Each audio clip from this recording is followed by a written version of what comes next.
పంచుకోవటం. ఈ అవకాశం ఇచ్చినటువంటి మరి సుందర్‌కు మీ అందరికీ యేసుక్రీస్తు ప్రభు నామములో వందనాలు తెలియజేస్తున్నాను. ఆహ్, ఈ దినము ముఖ్యంగా ప్రభు యొక్క రాకడ గురించి ఆహ్, ధ్యానం చేయాలని ప్రార్థనాపూర్వకంగా మీ ముందు ఉన్నాను నేను. మనం చదువుకున్నటువంటి వాక్యములో చూస్తే ఇది తెస్సలోనిక పత్రిక. మొదటి తెస్సలోనిక పత్రిక. తెస్సలోనిక సంఘం గురించి కొన్ని మాటలు చెప్తాను మీకు. తెస్సలోనిక సంఘం అనేది మాసిదోనియా ప్రాంతంలో ఉంది. పౌలు గారు రెండవ మిషనరీ ప్రయాణంలో ఈ మాసిదోనియా పట్టణానికి లేకపోతే ఈ తెస్సలోనిక పట్టణానికి వచ్చి అక్కడ సువార్త ప్రకటించినప్పుడు అనేక మంది రక్షించబడతారు. ఆ విధంగా సంఘము స్టార్ట్ అవుతుంది. అయితే ఈ తెస్సలోనిక ఎక్కడుంది అంటే ఇది ఇప్పుడున్నటువంటి గ్రీస్ దేశంలో ఉంది. దాన్ని మాసిడోనియా ప్రాంతం అంటారు. మాసిడోనియాలో ఈ తెస్సలోనిక పట్టణం అనేది ప్రాముఖ్యమైనటువంటి పట్టణం. ఇది ఏజియన్ సీ ఒడ్డున ఉంటది. రోమా నుంచి రోమన్ ఎంపైర్‌లో ఉంది కాబట్టి అప్పుడు ఆ కాలంలో రోమా నుంచి ఏషియా మైనర్‌కి వచ్చేటువంటి హైవేలో ఉంది. వయా తెస్సలోనిక పట్టణం. హార్బర్ ఉంది ఇక్కడ. ఈ పెద్ద పట్టణం. దాదాపుగా 2,00,000 జనాభా ఉంది అప్పటికే. ఈ పట్టణంలో ఎక్కువ జనాభా ఉందంటే గ్రీకులు ఎక్కువ మంది ఉన్నారు. ఎందుకంటే అంతకుముందు అలెగ్జాండర్ ద గ్రేట్ పరిపాలన చేశాడు. ఇది గ్రీకు దేశం కాబట్టి గ్రీకులు ఎక్కువ మంది ఉన్నారు. తర్వాత రోమన్ సిటిజన్స్ ఉన్నారు. తర్వాత యూదులు ఉన్నారు. యూదులు కొంతమంది ఆ శ్రమల కాలంలో ఎప్పుడైతే ఈ రోమా చక్రవర్తి యొక్క పరిపాలనలో యూదులకు శ్రమలు కలిగినప్పుడు వారు అనేక ప్రాంతాలకు చెదిరిపోయినప్పుడు కొంతమంది యూదులు ఇక్కడికి వచ్చి సెటిల్ అయ్యారు. యూదులు, ఓరియంటల్స్ కూడా, తూర్పు దేశస్తులు కూడా కొంతమంది ఉన్నారు. అయితే ఈ పట్టణానికి పౌలు గారు ప్లాన్ చేసుకోలేదు రావటానికి. ఇది దేవదర్శనం వల్లనే ప్రభు దర్శనాన్ని ఇస్తారు పౌలు గారికి. పౌలు గారు ఎక్కడ నుంచి బయలుదేరతారంటే సెకండ్ మిషనరీ ట్రిప్ ఎక్కడి నుంచి స్టార్ట్ అవుతుందంటే సిరియా దేశంలో ఉన్నటువంటి అంతియోకియా అనేటువంటి పట్టణంలో మదర్ చర్చ్ అక్కడ ఉంది. ఫస్ట్ మదర్ చర్చ్ అక్కడ యెరూషలేములో ఎప్పుడైతే శ్రమలు వచ్చినప్పుడు ఆ సంఘము చెదరగొట్టబడి అనేక ప్రాంతాలకు వెళ్ళిపోయారు. సంఘం యొక్క ఇంపార్టెన్స్ అక్కడ తగ్గిపోయింది. ఎక్కువ మంది చెదిరిపోయిన వాళ్ళు సిరియా దేశంలో ఉన్నటువంటి యాంటియోక్‌లో సువార్త ప్రకటించినప్పుడు అక్కడ చాలా మంది నమ్ముకున్నారు. అంత్యోక్యలో బలమైన సంఘం ఏర్పడింది. అది అప్పుడు పౌలు గారి టైంలో అది మదర్ చర్చ్‌గా ఉంది. లేకపోతే ప్రామినెంట్ చర్చ్‌గా ఉంది. ఆ చర్చి పౌలు గారిని, బర్నబాని, ఇతర మిషనరీస్‌ని బాగా సపోర్ట్ చేసింది. ఆ సిరియా దేశంలో ఉన్నటువంటి యాంటియోక్ చర్చ్ నుంచి ఆ యొక్క వారి చేత, దేవుని ఆత్మ చేత వారు ప్రేరేపించబడి అక్కడ పౌలు గారిని పరిశుద్ధాత్మ దేవుడు చెప్తాడనమాట. నేను పౌలును, బర్నబాని ఎన్నుకున్నాను. వారిని అభిషేకించి పంపించమంటే ఆ సంఘము వారిని అభిషేకించి ఇతర ప్రాంతాల్లో సువార్త ప్రకటించడానికి పంపిస్తారు. ఇక్కడ మనం రెండవ మిషనరీ ట్రిప్ గురించి మాట్లాడుకుంటున్నాం. ఈ అంత్యోకియా పట్టణం నుంచి పౌలు గారు బయలుదేరి తార్సు పట్టణం మీదుగా ఈ లిస్త్రా, ఈకొనియా ఈ పట్టణాల మీదుగా నార్త్ ముఖ్యంగా నేను క్షమించాలి. నేను మైనర్ ఏషియన్ గురించి చెప్తున్నాను. వీళ్ళు పిసిడియా, యాంటియోక్ మీదుగా నార్దరన్ పార్ట్ ఆఫ్ ద మైనర్ ఏషియాకి వెళ్తారు. పరిశుద్ధాత్మ దేవుడు అక్కడ వారిని ఏషియాలో వాక్యం ప్రకటించడానికి ఇంకా ముందుకు ప్రొసీడ్ అయ్యే ముందు వారిని అడ్డగించి, వద్దు మీరు అటొద్దు, ఇదిగో నేను చూపించేటటువంటి మార్గాన్ని మీరు వెళ్ళాలని పరిశుద్ధాత్మ దేవుడు వారికి దర్శనం ద్వారా తెలియజేస్తాడు. రాత్రి కాలంలో పౌలు గారికి దర్శనం కలుగుద్ది. ఒక మాసిడోనియా దేశస్థుడు ఆ దర్శనంలో పౌలు గారికి కనపడతాడు. మా దేశానికి వచ్చి వాక్యం చెప్పమని ఇన్విటేషన్ ఇస్తాడు అనమాట ఆ దర్శనంలో. అది దేవుని యొక్క మార్గము ఏర్పాటని పౌలు గారు ఆ త్రోయ పట్టణం నుంచి, త్రోయ అనేది ఏషియా మైనర్‌కు, యూరోప్‌కు మధ్యలో ఉన్నటువంటి సరిహద్దు అది. అక్కడి నుంచి మాసిదోనియా నుంచి స్టార్ట్ అవుద్దనమాట యూరోప్ కాంటినెంట్. మీదుగా ఫస్ట్ ఫిలిప్పీ సంఘానికి వస్తాడు. ఫిలిప్పీ పట్టణానికి వచ్చి సువార్త ప్రకటించినప్పుడు అక్కడ సంఘం ఏర్పడుతుంది. అక్కడ లూదియా అనేటువంటి స్త్రీ ఇంకా కొంతమంది రక్షించబడతారు. తర్వాత వారు పుత్తోను దయ్యమును వెళ్ళగొట్టినప్పుడు వారి యజమానులు తీసుకొని వెళ్ళి ఆ గ్రామాధికారికి అప్పచెప్పినప్పుడు పౌలు గారి శీలను బాగా కొట్టి జైల్లో పడేస్తారు. జైలు అధికారి, ఆ ఫిలిప్పీ పట్టణంలో జైలు అధికారి ఆ ఇంటి వారు రక్షించబడిన తర్వాత వారు విడిచిపెట్టబడతారు. తర్వాత ఆ ఫిలిప్పీ పట్టణం నుంచి తెస్సలోనిక పట్టణంకి వస్తారు. ఒక 100 మైల్స్ ఉంటుంది ఫిలిప్పీ పట్టణం నుంచి తెస్సలోనిక పట్టణం. ఆ తెస్సలోనికకు వచ్చినప్పుడు పౌలు గారికి మామూలు ఆయన సహజంగా సువార్త ఎట్లా ప్రకటిస్తారంటే, ఫస్ట్ యేసుని ఎరిగిన యేసే క్రీస్తు అని ప్రకటించడానికి ఫస్ట్ యూదుల దగ్గరికి వెళ్తాడు. యూదుల సమాజ మందిరం ఎక్కడ ఆయన సువార్త ప్రకటించిన స్టార్టింగ్ పాయింట్ అది. సినగోగ్స్‌కి వెళ్ళి అక్కడ యేసే క్రీస్తు అయి ఉన్నాడు అని ప్రకటించడం స్టార్ట్ చేసినప్పుడు మూడు విశ్రాంతి దినాలు ప్రకటిస్తాడు. కొంతమంది యూదులు నమ్ముకుంటారు. ఆ సంఘములో ఎక్కువ మంది, లేకపోతే ఆ సినగోగులో ఎక్కువ మంది గ్రీకు దేశస్తులు ఉంటారు, పురుషులు మహిళలు. ఎందుకంటే యూదుల యొక్క ఇన్ఫ్లుయెన్స్ వలన వాళ్ళు యూదా మతంలోకి ఆకర్షించబడి ఆ సినగోగుకి అటెండ్ అవుతూ ఉంటారు. పౌలు గారు వెళ్ళి ఎప్పుడైతే యేసే క్రీస్తు అయి ఉన్నాడు, ఆయన మృతుల్లో నుంచి తిరిగి లేచాడు, ఈయన గురించే మోషే ప్రవక్తలందరూ చెప్పారు అని లేఖనాలను చూపించి వారికి స్వార్థ ప్రకటించినప్పుడు అనేక మంది నమ్ముకుంటారు. అన్యులు అంటే గ్రీకులు, ఇతరులు అంటే నాన్ జ్యూస్ అందరిని అన్యులు అంటారు, జెంటైల్స్. అయితే ఎప్పుడైతే కొద్దిమంది, లేకపోతే కొంతమంది గ్రీకులు, కొద్దిమంది యూదులు నమ్ముకున్నారో, మిగతా యూదులందరూ మత్సరపడి పౌలు గారి మీద ఏం చెప్పేది కరెక్ట్ కాదని కొంతమంది దుస్తులను పోగు చేసి పౌలు గారి మీద, ఆయనతో ఉన్నటువంటి శీలా తిమోతి మీద వాళ్ళు తిరుగుబాటు చేస్తారు. దాన్ని మనం 17వ అధ్యాయంలో చూసుకోవచ్చు. అపోస్తలుల కార్యం ఒకసారి చదువుదాం మాట.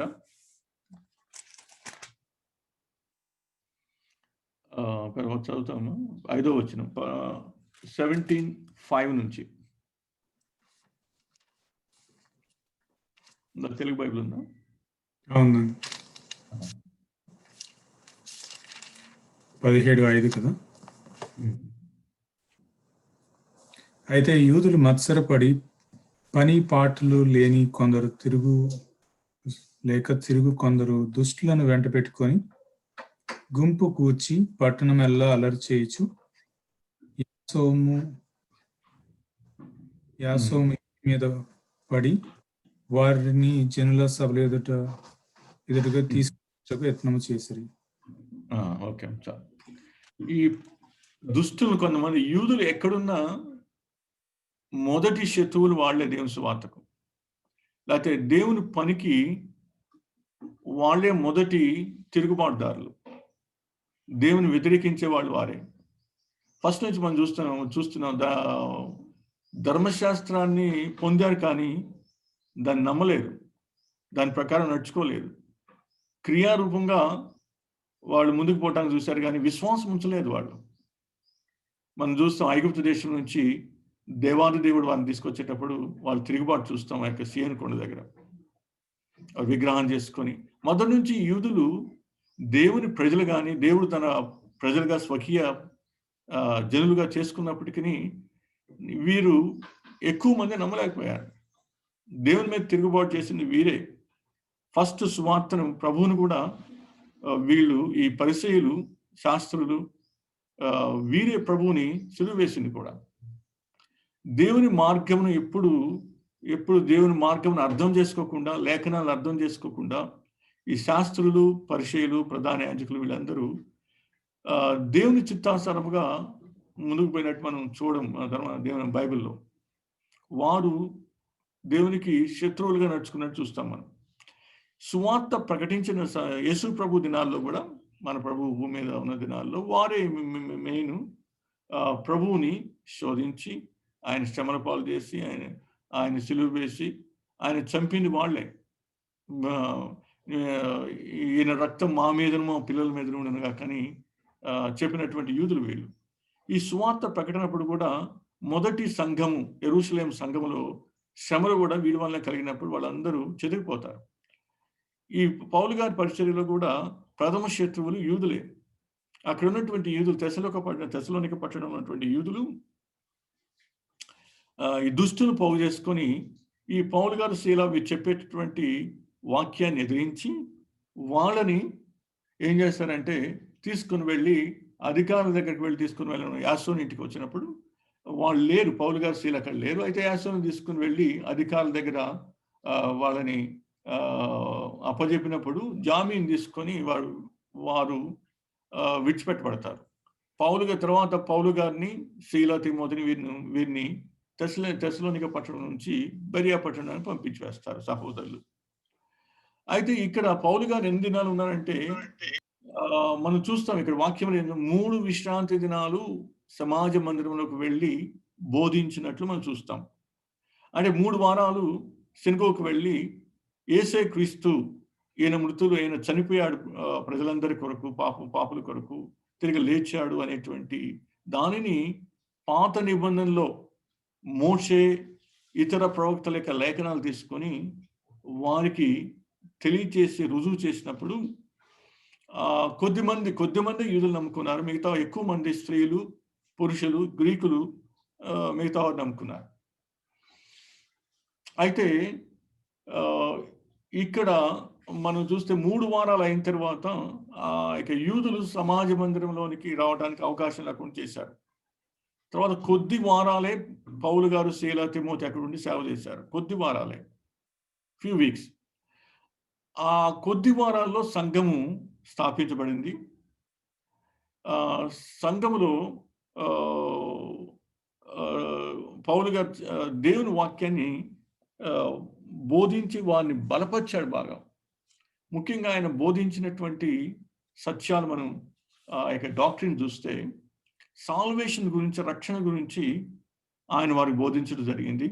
వారు యేసుక్రీస్తుని నమ్మారు. ఎట్లా నమ్మారంటే మొదటి తెస్సలోనిక పత్రికలో ఉంటుంది అనమాట ఆ సంఘాన్ని గురించి. 1:6 ఉంటుంది. పరిశుద్ధాత్మ వలన కలుగు ఆనందముతో గొప్ప ఉపద్రవం ముందు మీరు వాక్యం అంగీకరించి మమ్మును ప్రభువును పోలి నడుచుకుని వారైతుంది. గొప్ప శ్రమలో నమ్ముకున్నారు వీళ్ళు. తెస్సలోనిక సంఘం యొక్క గొప్పతనాన్ని గురించి మనం కొన్ని విషయాలు ఇక్కడ మనం మాట్లాడుకోవాలి. వారి విశ్వాసం గురించి, వారి ప్రేమను గురించి 1-2లో మనం చదువుకుందాం. విశ్వాసంతో కూడిన మీ పనిని, ప్రేమతో కూడిన మీ ప్రయాసమును మన ప్రభువైన యేసుక్రీస్తునందలి నిరీక్షణతో కూడిన మీ ఓర్పును మేము మన తండ్రి అయిన దేవుని ఎదుట మానక జ్ఞాపకం చేసుకునొచ్చు మా ప్రార్థన యందు మీ విషయమై విజ్ఞాపనము చేయుచున్నాము. వీరు విశ్వాసములోను దేవుని ప్రేమలోను వీరు అభివృద్ధి చెందుతూ ఉన్నారు.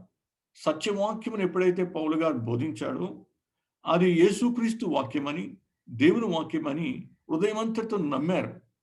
దేవుని యొక్క వాక్యమును నమ్మి రక్షణ పొంది దేవుని యొక్క ప్రేమచేత, ఆత్మచేత, ప్రేమచేత నింపబడి విశ్వాసములో దినదినము అభివృద్ధి చెందుతున్నటువంటి సంఘం ఇది. ఈ సంఘంలో ఈ సంఘం ఈ విధంగా అభివృద్ధి చెందుతూ ఉంటే పౌలు గారు చూసి సంతోషించి దేవునికి కృతజ్ఞతాస్తుతులు చెల్లిస్తూ ఉన్నాడు ఈ సంఘాన్ని బట్టి. మొదటి భాగంలో మనం మొదటి అధ్యాయంలో మొదటి వచనాల్లో మనం చూసినట్లయితే అది అర్థం చేసుకోగలం. తర్వాత ఈ సంఘము అంతటితో ఈ సంఘం యొక్క సాక్ష్యం ఆగలేదు. ఈ సంఘం గురించి మాసిడోనియా అంటే ఫిలిప్పీ సంఘం అయి ఉండొచ్చు, అకయ అంటే కొరింథీ సంఘం. ఈ ప్రాంతాల్లో ఈ తెస్సలోనిక సంఘాన్ని గురించి గొప్పగా చెప్పుకుంటున్నారు. వాళ్ళు శ్రమలో దేవుని వాక్యాన్ని నమ్మారు. తెస్సలోనిక సంఘంలో ఉన్నటువంటి ఆ సంఘస్థులు గొప్ప శ్రమలలో నమ్ముకున్నారు. వారు విశ్వాసములో అభివృద్ధి చెందుతూ ఉన్నారు. దేవుని ప్రేమలో అభివృద్ధి చెందుతూ ఉన్నారు. వారు విశ్వాసము గొప్పదని ఈ సంఘాల్లో చెప్పుకుంటున్నారు. ఫిలిప్పీ సంఘంలో, కొరింథీ సంఘంలో, అకయ ప్రాంతంలో కొరింథీ సంఘం ఉందన్నమాట. అంటే గ్రీసు దేశంలో కింద పార్ట్లో డౌన్లో సౌత్లో ఉంటుంది అనమాట కొరింది. ఈ సంఘాల్లో వీళ్ళ గురించి పేరు వీళ్ళ పేరుని గురించి వాళ్ళు చెప్పుకుంటే వీళ్ళ సాక్ష్యాన్ని గురించి చెప్పుకుంటూ దేవుని మహింపరుస్తూ ఉన్నారు.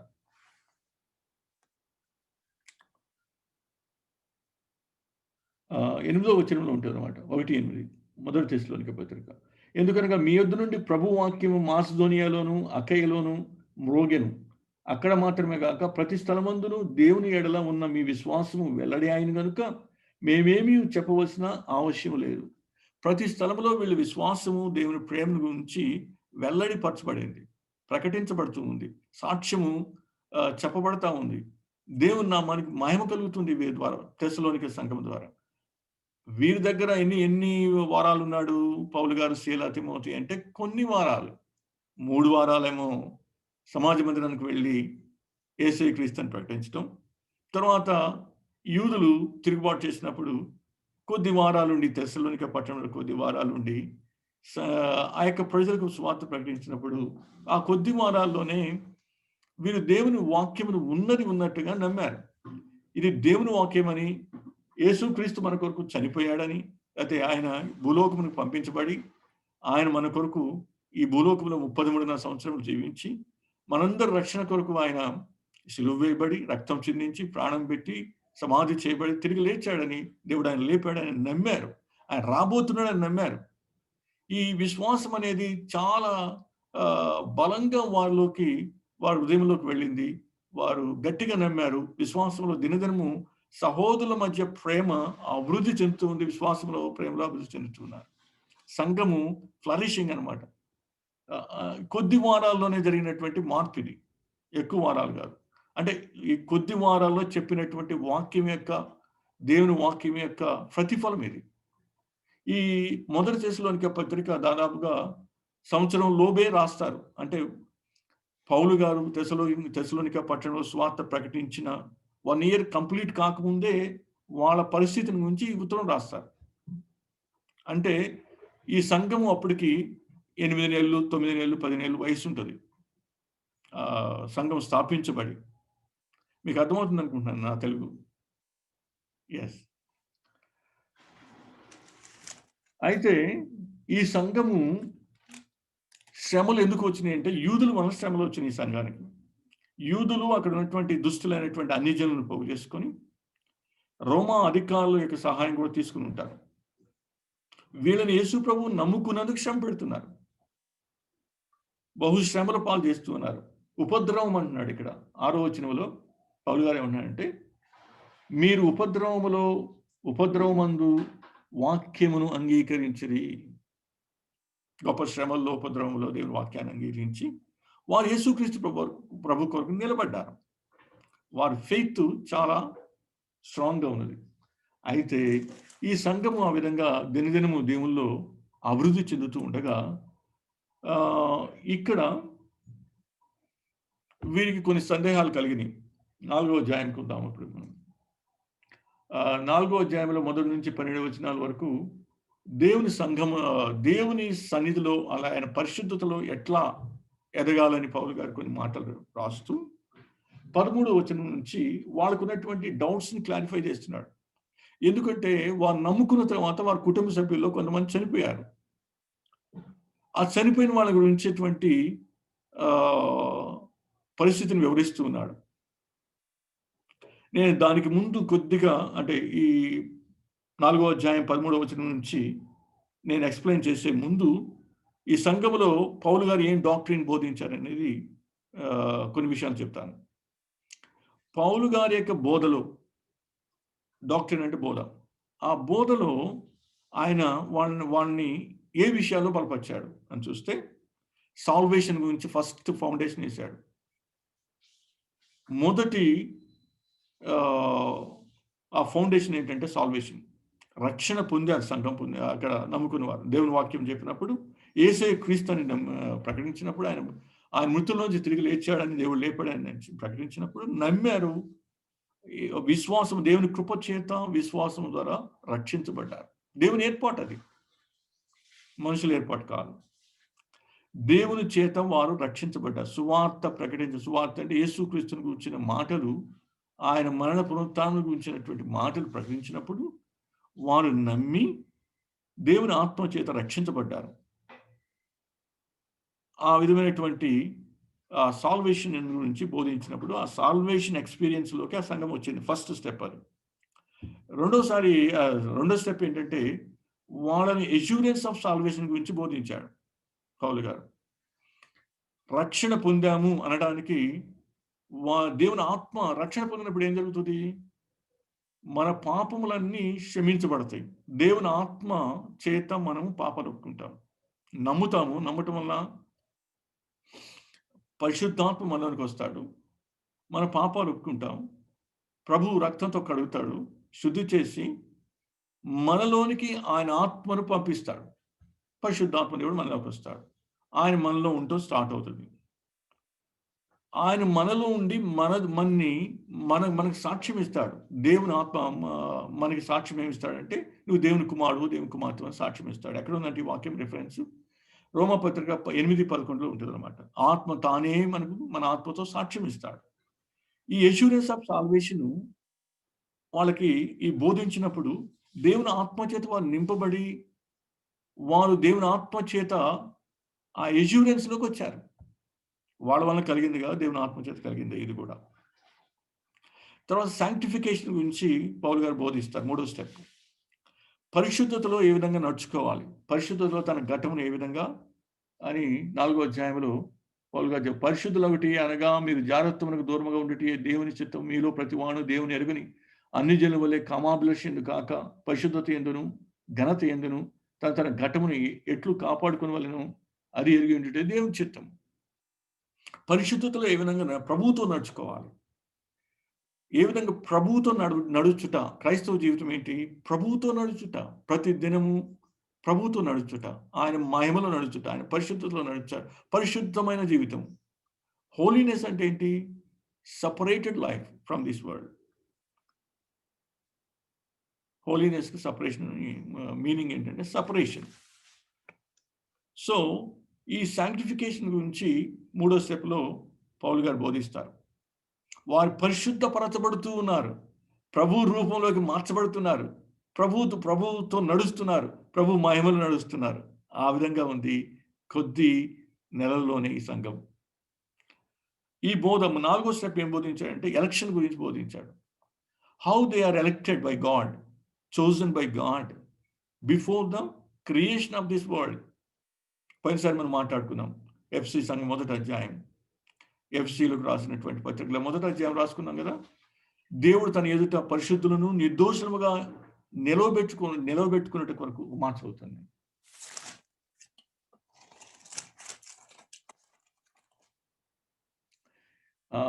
ఎలక్షన్ ఏంటంటే దేవుని చేత వీరు ఎన్నుకోబడ్డారు, లేకపోతే రక్షణ పొందలేరు. నేను చెప్పట్లేదు, దేవుని వాక్యం చెప్తుంది. మొదటి అధ్యాయము 4వ వచనంలో ఉంటుంది అనమాట. 4-5 వచనాల్లో ఉంటుంది, 4 నుంచి 6 వచనాల్లో ఉంటుంది. ఏంటంటే ఇది యేసుక్రీస్తు ద్వారా తనకు కుమారులుగా స్వీకరించుటకై మనల్ని ముందుగా తన కోసం నిర్ణయించుకొని మనము తన ఎదుట పరిశుద్ధులమును నిర్దోషులమునై ఉండవలన జగత్తు పునాది వేయబడక ముందే ప్రేమ చేత క్రీస్తులో మనని ఎన్నుకున్నారు, ఏర్పరచుకున్నారని ఉంటుంది ఇక్కడ. అంటే జగత్తు పునాది వేయకముందే దేవుని ఎదుట క్రీస్తులో మనం పరిశుద్ధులమును నిర్దోషులమునై ఉండవలని దేవుని యొక్క ప్రణాళిక ఇది. ఆ ప్రణాళికను గురించి 4వ స్టెప్ పౌలు గారు ఈ తెస్సలోనిక సంఘానికి బోధిస్తాడు. ఆయన ఉన్నటువంటి కొద్ది వారాల్లోనే. అది మీకు మరీ జ్ఞాపకం చేస్తున్నాను. తర్వాత ఆ కొద్ది వారాల్లోనే 5వ స్టెప్ ట్రినిటీని గురించి బోధిస్తాడు, త్రిత్వాన్ని గురించి. తండ్రి, కుమారుడు, శుద్ధాత్మ దేవుని యొక్క పని. తండ్రి ఏ విధంగా ఆయన ప్రణాళిక ఆయన యొక్క ప్రణాళిక చొప్పున యేసుక్రీస్తు ప్రభుని ఎట్లా కాలం సంపూర్ణమైనప్పుడు ఎట్లా పంపించాడు. ఆయన తండ్రి, కుమారుడు, పశువు, ఈ ముగ్గురి యొక్క త్రిత్వం యొక్క పనిని గురించి వారికి బోధించడం జరిగింది. 6వదిగా మానవుని యొక్క హృదయం ఎలాంటిది, కేవలం చెడ్డదని వారు బోధించి, ఎప్పుడైతే మనం విశ్వాసం ఉంచుతామో దేవుని ఆత్మ చేత మనం రక్షించబడుతున్నాము. దేవుడు మనలో నివసిస్తున్నాడు. ట్రినిటీ మనలో ఉన్నాడు. త్రియేక దేవుడు మనలో నివసిస్తున్నాడని బోధించాడు. యేసుక్రీస్తునందు విశ్వాసం ఉంచిన వాళ్ళలో యేసు ప్రభు ఉంటాడు.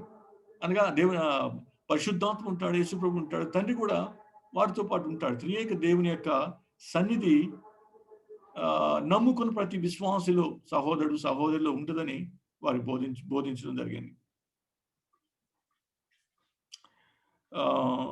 నెక్స్ట్ స్టెప్ ఏం బోధించాడంటే సెకండ్ కమింగ్ గురించి బోధించాడు వీళ్ళకి.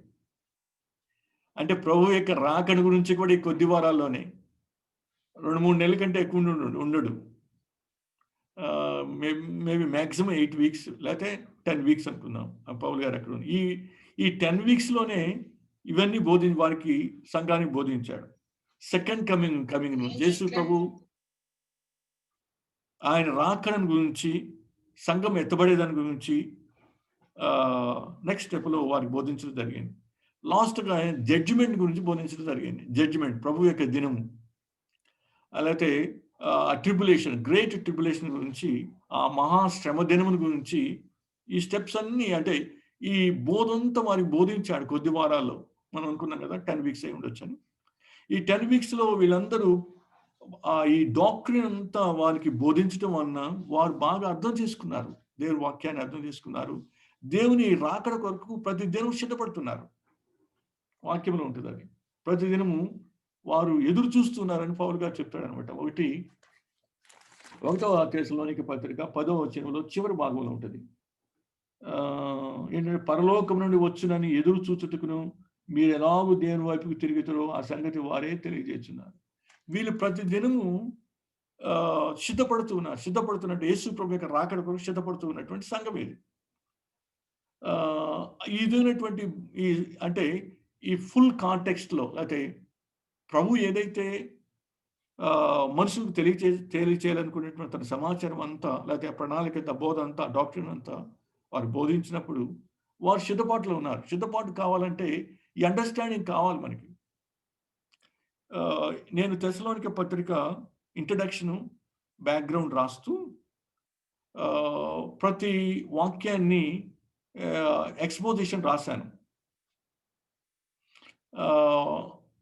అంటే మొదటి తెస్సలోనిక పత్రిక 5 అధ్యాయాలు, 2వ తెస్సలోనిక పత్రిక 3 అధ్యాయాలు, ప్రతి వాక్యం దాదాపుగా ప్రతి వాక్యం మీద ఎక్స్పోజిషన్ రాశాను. అని మీకు కావాలంటే నేను పంపిస్తాను. కొద్దిగా దాన్ని ట్యూన్ చేసి, అంటే ఫైనలైజ్ చేసి పంపించాలి. మీరు చదువుతానంటే చాలా వండర్ఫుల్ ఇన్ఫర్మేషన్. ఎప్పుడైతే మనకి ఈ సంగ్రహంగా, అంటే కంప్లీట్గా ప్రభు వాక్యాన్ని మనం అర్థం చేసుకుంటామో మనలో తగినటువంటి సిద్ధపాటు ఉంటుంది, లేకపోతే ఆ ప్రిపరేషన్ ఉంటుంది. ఇక్కడ మన సంఘాలను చూస్తున్నాం, ప్రస్తున్నటువంటి మన సంఘాలు చూస్తే మన సంఘాలకు ఇలాంటి సిద్ధపాటు ఉందా? మన సంఘం అంటే మనమే, మనకింత ఇలాంటి అండర్స్టాండింగ్, ఇలాంటి సిద్ధపాటు మనకుందా? మన సంఘాలకు ఉందా? వారికి అప్పుడు నూతన నిబంధన గ్రంథం లేదు, పాత నిబంధన గ్రంథం కూడా వాళ్ళకి లేదు. ఎక్కువ మంది యూదులు కాదు వాళ్ళు. అయితే ఆయన పాత నిబంధన గ్రంథంలో ప్రభుని గురించి ప్రవచన రూపంలో ఉంది, కానీ ఆయన క్లియర్ ఇన్ఫర్మేషన్ లేదు యేసు ప్రభుని గురించి, ఆయన మినిస్ట్రీ గురించి. అది యూదులు పరిశీలన అర్థం చేసుకోలేకపోయారు ప్రభుని గురించినటువంటి ఆ యొక్క రెవల్యూషన్స్ కానీ లేదా ప్రాఫెసీస్ కానీ. అయితే ఇప్పుడు మన చేతిలో, మన దగ్గర కంప్యూటర్స్ ఉన్నాయి, మొబైల్స్ ఉన్నాయి, ఆల్ ద బైబిల్ ఇన్ఫర్మేషన్ అంతా మన చేతిలో ఉంది. అంత మాత్రమే కాదు, బైబిల్ టూల్స్ అన్నీ మన చేతిలో ఉన్నాయి, మన సిస్టంలోనే, మన మొబైల్లో ఉన్నాయి. మనకి వీటన్నిటి మీద సరైనటువంటి అవగాహన ఉందా? ఇలాంటి ప్రిపరేషన్ మన దగ్గర ఉందా? ఈ విధంగా ఎదురు చూస్తున్నామా? ఈ విధంగా విశ్వాసంలో, దేవుని ప్రేమలో అభివృద్ధి చెందుతున్నామా? యేసు ప్రభు యొక్క రాకడకు మన సిద్ధపాటు ఎంత ఉంది? రాగానే మనం రెప్పపాటులో మహిమ శరీరంలోకి మార్చబడతామా? All these are very important things. సంఘాలు చూస్తే, నేను చూస్తున్నటువంటి సంఘాలు, లేకపోతే నాకు తెలిసినటువంటి సంఘాలు చూస్తే ఈ సిద్ధపాటు లేదు. చెప్తున్నారు కానీ ఇంత కంప్లీట్ అండర్స్టాండింగ్తో ఉన్నటువంటి బోధ లేదు సంఘాలు, అనేక సంఘాలు, అన్నీ అంటలేదు నేను, అనేక సంఘాలు లేదు. అయితే మనం చదువుకున్నటువంటి భాగంలోకి వద్దాం. టైం కూడా చూసుకుంటున్నాను 8:03. ఓకే, లాస్ట్ టైం కొద్దిగా ఎక్కువ సేపు తీసుకోవడం జరిగింది. ఈ యొక్క చదువుకున్న భాగంలోకి వచ్చే మనకు కంప్లీట్ దేర్ సెకండ్ థెస్సలోనియన్స్కి కూడా మాట్లాడాలనుకున్నాను, కానీ ఇది యాంటీ క్రైస్ట్ ప్రభు యొక్క రాకడ, యాంటీ క్రైస్ట్ పరిపాలన అన్ని మాట్లాడాలనుకున్నాను, కానీ సమయం సరిపోదు. కాబట్టి నెక్స్ట్ చూద్దాం దేవుని చిత్తం అయితే. నెక్స్ట్ దేవుని చిత్తం అయితే నేను పీపీటీ తయారు చేసి ముందుగా మీకు పంపిస్తే మీరు కూడా ప్రిపేర్ అవుతారు దాని గురించి. అట్లా చేస్తే బాగుంటుందని ఆలోచన. దేవుని చిత్తం అయితే ముందుగానే ఇన్ఫర్మేషన్ అంతా పీపీటీలో పెట్టి మీకు పంపిస్తాను. దాని ద్వారా మీరు సిద్ధపడి వస్తే more understanding, more doubts, more questions, more clarifications వస్తాయి.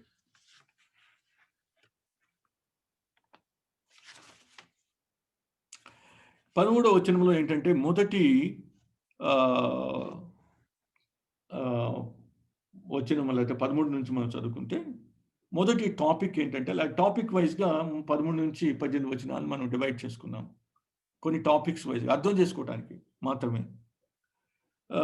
ఇక్కడ 13వ వచనం నుంచి మనం చదివితే what about dead in Christ, మృతులైన వారు ఏమవుతారు, క్రీస్తులో మృతులైన వారు, అది మొదటి టాపిక్.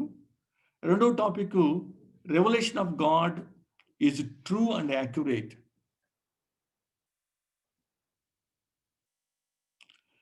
ప్రభు ఇచ్చిన వర్తమానము ఎంత యాక్యురేట్, ఎంత ట్రూ అనేది మనం చూడబోతున్నాం. మూడో స్టెప్ ఏంటంటే, మూడో టాపిక్ ఏంటంటే return of Christ is true, రాబోతున్నాడు, సత్యం అది. 4 return of Christ from heaven, పరలోకం నుంచి రాబోతున్నాడు ఆయన.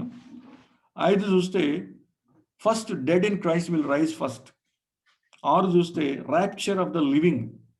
7 చూస్తే మీటింగ్ ఇన్ ద ఎయిర్, ఆకాశ మండలం అనగా ఎయిర్లో అనగా మధ్య ఆకాశంలో మనం కలవబోతున్నాం. ఈ స్టెప్స్ వైజ్గా లేకపోతే టాపిక్స్ వైజ్గా మనం ఇట్లా డివైడ్ చేసుకుంటే ఈజీగా అర్థం చేసుకోవడానికి అవకాశం ఉంటుంది. ఇక్కడ మనం 13వ వచనం నేను చదువుతాను. మీరు దుఃఖపడకుండా నిమిత్తము నిద్రించుతున్న వారిని గూర్చి మీకు తెలియకుండా మాకు ఇష్టం లేదు అని పౌలు గారు రాస్తున్నారు తెస్సలోనిక సంఘానికి. విశ్వాసంలో, ప్రేమలో అభివృద్ధి చెందుతున్నటువంటి ఈ సంఘంలో కొన్ని డౌట్స్ ఉన్నాయి. మా కుటుంబ సభ్యులు చనిపోయారు, క్రీస్తులో ఏమవుతారు అనేటువంటి డౌట్లో ఉన్నారు. ఆ డౌట్ని క్లారిఫై చేస్తున్నారు పౌలు గారు. ఎక్కడుండి రాస్తున్నాడు ఈ పత్రిక అంటే కొరింథీ సంఘము అనగా మాసిడోనియా అనగా గ్రీసు దేశంలోని డౌన్ పార్ట్లో ఉన్నటువంటి అకయ ప్రాంతం, అక్కడ కొరింథీ సంఘము, అక్కడ సువార్త ప్రకటించినప్పుడు సంఘం ఏర్పడింది కొరింథీ పట్టణంలో. ఆ పట్టణాన్ని కొరింథీ సంఘం అంటున్నాం అని రాయబడింది. అక్కడ ఉన్నారు పౌలు గారు, అక్కడ నుండి రాస్తున్నారు ఈ యొక్క పత్రిక ఈ యొక్క తెస్సలోనిక సంఘానికి. 14వ వచనం, యేసు మృతి పొంది తిరిగి లేచునని మనం నమ్మిన యెడల అదే ప్రకారము యేసునందు నిద్రించిన వారిని దేవుడు ఆయనతో కూడా వెంట పెట్టుకుని వచ్చును. మనం దేన్ని నమ్ముతున్నాం? మన ఎష్యూరెన్స్ ఆఫ్ సాల్వేషన్ ఏంటి? అయితే మన సాల్వేషన్ పొందటానికి, రక్షణ పొందటానికి దేన్ని నమ్మాం మనం? ఆయన మన కొరకు చనిపోయాడని, తిరిగి లేచాడు, రాబోతున్నాడు సంఘాన్ని ఆయన నమ్మిన వారిని తీసుకుని వెళ్ళటానికి, ఆయనతో యుగయుగములు ఉండటానికి. That is the part of the salvation వాక్యము. ఆ సువార్తలో భాగం ఇది. మనం నమ్మిన యెడల మనం నమ్ముతున్నాం ఆయన మన కొరకు మృతి పొందాడు, తిరిగి లేచాడు, అదే ప్రకారము ఆయన రాబోతున్నాడు. అదే ప్రకారము మృతి పొందిన వారిని, క్రీస్తునందు అంటే చనిపోయిన వారిని తిరిగి ఆయన తీసుకుని రాబోతున్నాడు. ఈ యేసుక్రీస్తునందు విశ్వాసం ఉంచిన వారు ఎక్కడికి వెళ్తున్నారు? మీకు ఇక్కడ ఒక మాట చెప్పాలి. యేసుక్రీస్తు ప్రభు వచ్చిన తర్వాత 2000 సంవత్సరాల క్రితం నుంచి యేసుక్రీస్తు ప్రభునందు విశ్వాసం ఉంచిన వారు డైరెక్ట్గా పరలోకానికి వెళ్తున్నారు. మన ఆత్మలు వెంటనే చనిపోయిన వెంటనే మన ఆత్మ దేవుని దూతల చేత కానీ లేకపోతే డైరెక్ట్గా ప్రభు పిలవటం, అంటే అనేక విధాలుగా మనం ప్రభు దగ్గరికి వెళ్ళేటువంటి పరిస్థితులు మనం పరిశుద్ధుల జీవితాల్లో చూస్తున్నాం. ఒక్కొక్కసారి పరిశుద్ధులు చనిపోయినప్పుడు, అంటే క్రీస్తునందున వారు చనిపోయినప్పుడు దేవుని దూతలు వచ్చి తీసుకెళ్ళటం, లేకపోతే ప్రభువు ఒక రథాన్ని పంపించడం, లేకపోతే ఆత్మీయంగా ఇవన్నీ డిఫరెంట్. కొన్ని స్టెప్స్ వైజ్గా స్టేర్ కేస్ ఉంటుంది అనమాట. ఎక్కిపోతూ ఉంటారు కొంతమంది పరిశుద్ధులు. అనుభవాలు షేర్ చేసినటువంటి ఎక్స్పీరియన్సెస్ ఇవి, లేకపోతే షేర్ చేసినటువంటి ఇన్ఫర్మేషన్ ఇది. సరే, చనిపోయిన వాళ్ళు డైరెక్ట్గా ప్రభు దగ్గరికి వెళ్తున్నారు. ఎందుకంటే ఆయన అక్కడ స్థలాన్ని సిద్ధపరచడానికి, మీరు వచ్చినప్పుడు అక్కడ ఉండటానికి నేను స్థలాన్ని సిద్ధపరచడానికి వెళ్తున్నాను కాబట్టి మీరు ధైర్యం తెచ్చుకోమని ప్రభు చెప్పిన మాట ప్రకారం ఆయన మనకి ఒక స్థలాన్ని సిద్ధపరిచి, మనం చనిపోయిన వెంటనే మన పరలోకానికి తీసుకొని వెళ్ళి అక్కడ మనని ఆ స్థలంలో ఉంచుతున్నాడు. అంటే ఒక మాటలో చెప్పాలంటే, చనిపోయిన వెంటనే మరుక్షణం క్రీస్తునందు చనిపోయిన వెంటనే మనం ప్రభు పరలోక రాజ్యంలో ప్రభుని కలుసుకుంటాం, ప్రభుతో ఉంటాం అక్కడ. మరి ప్రభు రాకముందు చనిపోయిన వారి పరిస్థితి ఏంటి? అప్పుడు కూడా నీతిమంతులు విశ్వాసం ద్వారా నీతిమంతులుగా చేయబడ్డారు. అబ్రహాం మొదలుకొని హానోకు, అబ్రహాం, వీళ్ళందరూ. పాత నిబంధన కాలంలో ధర్మశాస్త్రం వల్ల ఎవరు నీతిమంతులుగా చేయబడలేదు. ధర్మశాస్త్రం అతను నీతిని గురించి నీతిమంతులు కాలేరని చెప్తుంది ధర్మశాస్త్రం. అది ఎందుకు ఇచ్చాడు అనేది తర్వాత మనం టాపిక్లో మాట్లాడుకుందాం. ధర్మశాస్త్రం ఎందుకు ఇవ్వాల్సి వచ్చింది? మోషే ద్వారా. మధ్యవర్తులుగా దేవుని దూతలు ఉండి ఎందుకు దేవుని దూతల ద్వారా, మోషే ద్వారా ఎందుకు దేవుడు ఇచ్చాడు? మీడియేటర్ ద్వారా. అయితే ఈ పాత నిబంధన కాలంలో ఉన్నటువంటి నీతిమంతులు ఎట్లా అయ్యారంటే, యేసుప్రభు రక్తం వల్ల నీతిమంతులు అవ్వలేదు. వాడు లేదు, యేసుప్రభు రక్తం వల్ల అప్పుడు లేదు కాబట్టి వాళ్ళు కడగబడలేదు. వాళ్ళు విశ్వాసం ద్వారా నీతిమంతులుగా చేయబడ్డారు. అబ్రహాము ఆయన దేవుని మీద విశ్వాసం ఉంచాడు కాబట్టి నీతిమంతుడయ్యాడు. వీరందరూ పాతాళానికి వెళ్ళారు చనిపోయిన తర్వాత. పాతాళంలో 2 భాగాలు ఉంటాయి. ఒకటి అగ్నితో మండుతున్నటువంటి భాగం, కంపార్ట్మెంట్స్, 2 కంపార్ట్మెంట్స్ ఉంటాయి, మధ్యలో అగాధం ఉంటుంది. సెకండ్ కంపార్ట్మెంట్ దాన్నే ప్యారడైజ్ అంటాం, దీన్ని హేడేస్ అంటాము. పాతాళం హేడేస్ అంటాము. దీన్ని ఫస్ట్ పార్ట్ని, అగ్నితో మండుతున్నటువంటి పార్ట్ని హేడేస్ అంటాము. మరి అక్కడ యాక్సెంట్ నాకు తెలియదు, యూఎస్లో ఎట్లా హేడేస్ అని యూజువల్గా ఐ సే దట్ ప్రొనౌన్సియేషన్. తర్వాత రెండో పార్ట్ని అబ్రహాం బోజం అంటారు, లేకపోతే ప్యారడైజ్ అంటారు. ప్రభు ధనవంతుడు లాజరు గురించి చెప్పినప్పుడు కూడా ధనవంతుడు చనిపోయిన తర్వాత ఈ యొక్క పాతాళంలో కాలుతూ ఉంటాం, అగ్నిలో కాలుతూ ఉంటాం. పక్కనే కంపార్ట్మెంట్లో ఉన్నటువంటి అబ్రహాము రొమ్మును ఉన్నటువంటి లాజరు గురించి చెప్తారు ప్రభు. తర్వాత ప్రభు దొంగను గురించి కూడా చెప్తారు. సిలువ వేయబడినప్పుడు రెండవ దొంగ ప్రభు నమ్ముకున్నప్పుడు నాతో పాటు నేడు పరదేశంలో ఉంటారని చెప్తారు ప్రభు. ప్రభు చనిపోయిన తర్వాత పాతాళానికి వెళ్ళారు. ఏంటి నిదర్శనం అంటే, దాన్ని రాస్తూ నేను ఎఫెసీ పత్రికలో ప్రభు 4వ అధ్యాయంలో ఉంటుంది, చెరగా పట్టుకొని పోయాను మనుషులకు ఈవులను ఇచ్చినని. అక్కడ చాలా ఇంటర్ప్రిటేషన్స్ ఉన్నాయి. ఆ ఇంటర్ప్రిటేషన్లో దీని గురించి ప్రూఫ్ ఏంటి, వాక్యం ఆధారం ఏంటి అనేది వాక్య ఆధారాలతో పాటు అక్కడ రాయటం జరిగింది అనమాట. 4వ అధ్యాయంలో 7, 8 వచనాలు, 8, 9, 10 వచనాలు చాలా థియాలజీతో నిండి ఉంటుంది, డాక్టరీన్తో నిండి ఉంటుంది. ఇది పాతాళంలో నుంచి ఈ మాట చెప్పి నేను మళ్ళీ టాపిక్లోకి వస్తాను. ప్రభు పాతాళానికి, ఈ ప్యారడైజ్కి వెళ్ళి ఆయన సాతాను శక్తుల మీద, పాపం మీద, మరణం మీద, తర్వాత లోకమంతటి మీద ఆయన జయముల గురించి ప్రకటించి వారిని ఆ పరదేశంలో ఉన్నటువంటి ఆ ప్యారడైజ్లో ఉన్నటువంటి వారిని తీసుకొని ఆయన జయోత్సవముతో పరలోక రాజ్యానికి వారిని తీసుకుని వెళ్ళినట్టు మనం చూస్తాం అక్కడ వాక్యంలో. వారు కూడా దేవుని పరలోక రాజ్యంలో ఉన్నారు. ఇప్పుడు యేసు ప్రభు యొక్క రక్తం చేత మోచించబడి రక్షించబడిన వాళ్ళందరూ పరలోక రాజ్యానికి వెళ్తున్నారు డైరెక్ట్గా. పాత నిబంధన కాలంలో ఉన్నటువంటి పరిశుద్ధులందరూ కూడా యేసు ప్రభు సన్నిధిలో పరలోకంలో ఉన్నారు. అంటే మృతులైన యేసుక్రీస్తునందు మృతులైన వారందరూ, లేకపోతే పాత నిబంధన కాలంలో ఉన్న వారందరూ, నూతన నిబంధన కాలంలో మృతులైన వారందరూ పరలోక రాజ్యంలో ప్రభుతో ఉన్నారు. వారిని వెంట పెట్టుకొని రాబోతున్నాడు. అది మనం చదువుకున్నటువంటి వాక్యం. ఏంటి అంటే ఇక్కడ యేసునందు మృతి లేని వాడు, మనం అది చాలా ఇంపార్టెంట్. యేసుక్రీస్తునందు రక్షణ పొంది ఆయనతో నడుస్తూ చనిపోయిన వారి గురించి మనం మాట్లాడుకుంటున్నాం. ఆ కండిషన్స్ అనమాట ఇవి. ఆ కండిషన్లో ఉన్నవాళ్లే పరలోక రాజ్యం వెళ్తారు. ఇక్కడ 15వ వచనం చదువుకుందాం మనం. సెకండ్ టాపిక్లో స్టెప్లోకి వస్తుంది. Revolution of God is true and accurate.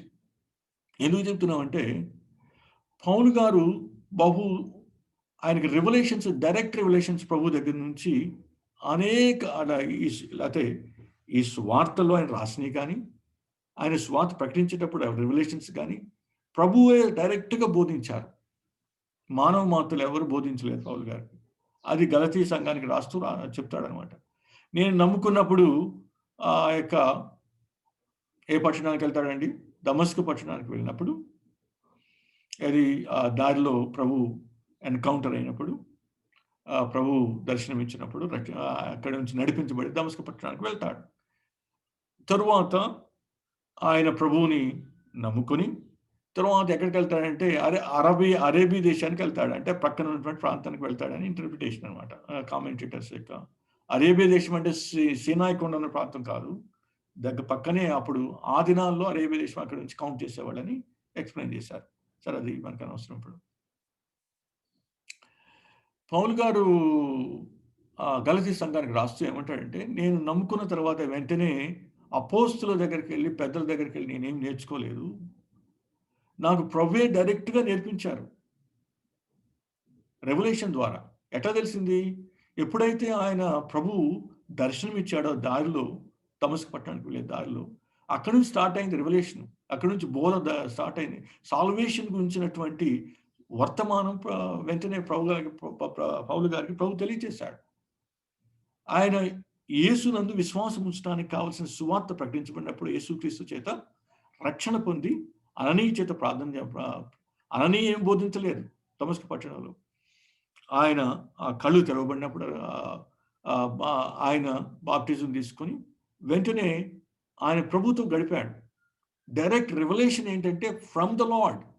ఆయన ఎక్కడ అపోస్తుల దగ్గరికి వెళ్ళి నేను నేర్చుకోలేదంటాడు. ఇక్కడ మనం చూస్తాం 15వ వచనం చదువుతాను. మేము ప్రభు మాటను బట్టి మీతో చెప్పినదేమనగా, ప్రభు రాకడ వరకు నిలిచియుండు మనం నిద్రించిన వారి కంటే ముందుగా ఆయన సన్నిధిని చారము. 15వ వచనం చదివాను. మొదటి పాట ఏంటంటే, మేము ప్రభు మాటను బట్టి. ఎవరి మాట అండి? ఎవరి మాటను బట్టి చెప్తున్నాడు పౌలు గారు? It is as per the word of the Lord. ప్రభు నాకు తెలియజేసిన సమాచారమే మీకు చెప్తున్నానని సంఘానికి చెప్తున్నాడు. ఆయన ఏదైతే నాకు తెలియజేశాడో రెవల్యూషన్ ద్వారా, ఆ మాటను బట్టి మీకు రాస్తున్నాను నేను. It's very important. అండర్లైన్ చేసుకోవాలి మనం. అది మన మనసులో, మన ఉదయంలో రాసుకోవాలి ఆ మాట. అది మనుషుని మాట కాదు, ప్రభు మాట. ప్రభు నాతో చెప్పాడు, మీకు చెప్తున్నాను నేను. ఏంటి అంటే అది ఆయన సజీవమై నిలిచి ఉండి మన విషయమై ఆయన ఈ విధంగా చెప్పాడని పౌలు గారు చెప్తారు. రెండో స్టెప్ ఏంటిది? యాక్యురేట్. ప్రభు ఏదైతే తెలియజేశాడో దాన్ని మీకు చెప్తున్నాను. The revolution what God has given to me is true and accurate. మూడో స్టెప్.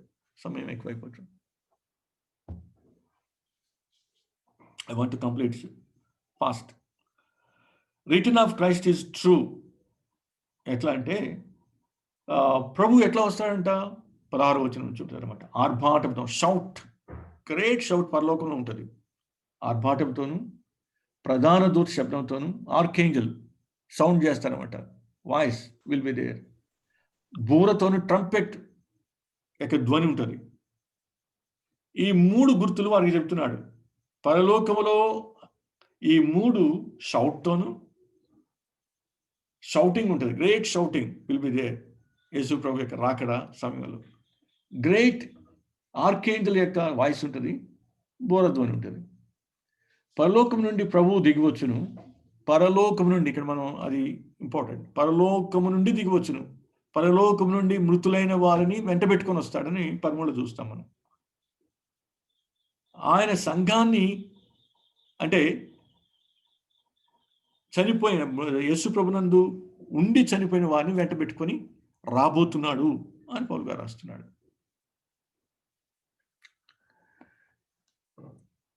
వస్తూ రాస్తూ ఏమంటున్నాడు? క్రీస్తునందుండి మృతులైన వారు మొదట లేతురు. యేసు ప్రభు తన వెంట పరలోకం నుంచి తీసుకొని వస్తున్నాడు ఆయనతో ఉన్న వారిని, చనిపోయి ఆయనతో ఆయన దగ్గరికి వెళ్ళి మన అందరినీ వెంట పెట్టుకొని వస్తున్నాడు. వచ్చేటప్పుడు ఏమవుతుందంటే, ఇక్కడ ప్రభు వెంట పెట్టుకొని వస్తున్నప్పుడు వాళ్ళు మొదట లేతురు అనే మాట పౌలు గారు రాశారు ఇక్కడ. ఎక్కడి నుంచి లేస్తారు? ఫస్ట్ ఎక్కడి నుంచి లేస్తారంటే, వారి శరీరములు సమాధుల్లో నుండి లేపబడతాయి. పరిశుద్ధుల శరీరములు దేవుని యొక్క శక్తి వారిలోనికి రావటం వలన వారి మట్టి శరీరాలు లేస్తాయి. ఎక్కడి నుంచి లేస్తాయి? వారు ఎక్కడుంటే అక్కడి నుంచి, వారు ఎక్కడైతే పాతి పెట్టబడ్డారో, సమాధి చేయబడ్డారో, లేకపోతే భూమిలో కలిశారో, అక్కడి నుంచి వారి శరీరాలు లేపబడబోతున్నాయి. ఆయన రాకడు. ఈ వర్తమానము ఎప్పుడైతే ఈ షౌటింగ్ అండ్ ఆర్కేంజల్ యొక్క సౌండ్ వాయిస్ అండ్ బోరధ్వని ఎప్పుడైతే ట్రంపెట్ సౌండ్ వింటాయో ఈ మృతులు, వాళ్ళు రెడీ అయిపోతారు లేవటానికి అనమాట. ఆ మాట మనం యోహాను సువార్తలో చదువుకున్నా, గుర్తొచ్చింది ఇప్పుడే నాకు ఆ మాట. నేను కంప్లీట్ చేయాలంటే ఎక్కువైపోతుంది సమయము, ఇచ్చిన టైం కంటే ఎక్కువైపోతుంది. I want to control, restrict my time, my word of God.